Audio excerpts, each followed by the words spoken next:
एक कहावत है कि अमेरिका का दुश्मन बनना खतरनाक है, लेकिन दोस्त बनना घातक। नेपाल पर यह कहावत एकदम सटीक बैठ रही है। भारत का पड़ोसी देश नेपाल अचानक अमेरिका से दोस्ती बढ़ा रहा है। दरअसल यूक्रेन विवाद को लेकर नेपाल की सरकार एक बड़ी मुश्किल में फंस गई है। हाल ही में जब संयुक्त राष्ट्र में अमेरिका द्वारा रूस के खिलाफ निंदा प्रस्ताव लाया गया, तो नेपाल की सरकार ने रूस के खिलाफ लाए गए प्रस्तावों का समर्थन कर दिया। अमेरिका द्वारा लाए गए इस प्रस्ताव का समर्थन करने के बाद अब नेपाल की राजनीति में बड़ा भूचाल आ गया है। नेपाल के विपक्षी नेताओं ने शेर बहादुर देउबा की सरकार के इस रुख की कड़ी आलोचना की है। जानकारों का मानना है कि नेपाल ने संयुक्त राष्ट्र में जो रुख अपनाया है, वो न सिर्फ चीन के खिलाफ है, बल्कि भारत के रुख से भी अलग है। चीन के नेपाल में दखल के बाद अब अचानक अमेरिका नेपाल को अपनी तरफ कर रहा है, जो नेपाल के लिए खतरनाक साबित हो सकता है। नेपाल की सीमा भारत से लगती है, इसीलिए वहां चीन की दिलचस्पी है, लेकिन अब अचानक अमेरिका का नेपाल के नजदीक आना ये बताता है कि वो भारत और चीन दोनों पर दबाव बनाना चाहता है।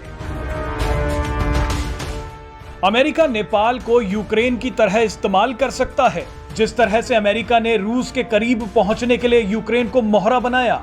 अब वो वही चाल नेपाल में चल रहा है। नेपाल की कम्युनिस्ट पार्टियों का रुख हमेशा चीन की तरफ झुका रहा है, लेकिन नेपाल में नई सरकार आते ही उसकी नजदीकियां अमेरिका की तरफ बढ़ने लग गई हैं। इसका सबसे बड़ा उदाहरण है कि नेपाल की सरकार ने तमाम विरोधों को दरकिनार करते हुए एक अमेरिकी संस्था से $50 करोड़ की सहायता मांगी थी। नेपाल के आर्थिक हालात ज्यादा अच्छे नहीं हैं, इसीलिए वो पहले चीनी कर्ज के जाल में फंसा और अब पैसे के लिए अमेरिका की तरफ देख रहा है।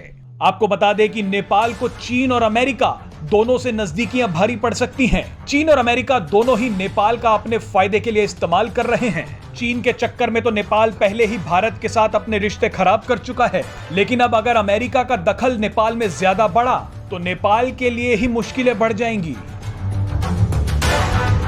यहां आपको बता दें कि चीन और अमेरिका के उलट भारत ने नेपाल की हमेशा सहायता की है। यूक्रेन युद्ध के दौरान भारत ने नेपाल के बच्चों को सुरक्षित निकाल लिया, जिसके लिए नेपाल के प्रधानमंत्री ने भारत के प्रधानमंत्री नरेंद्र मोदी को शुक्रिया कहा।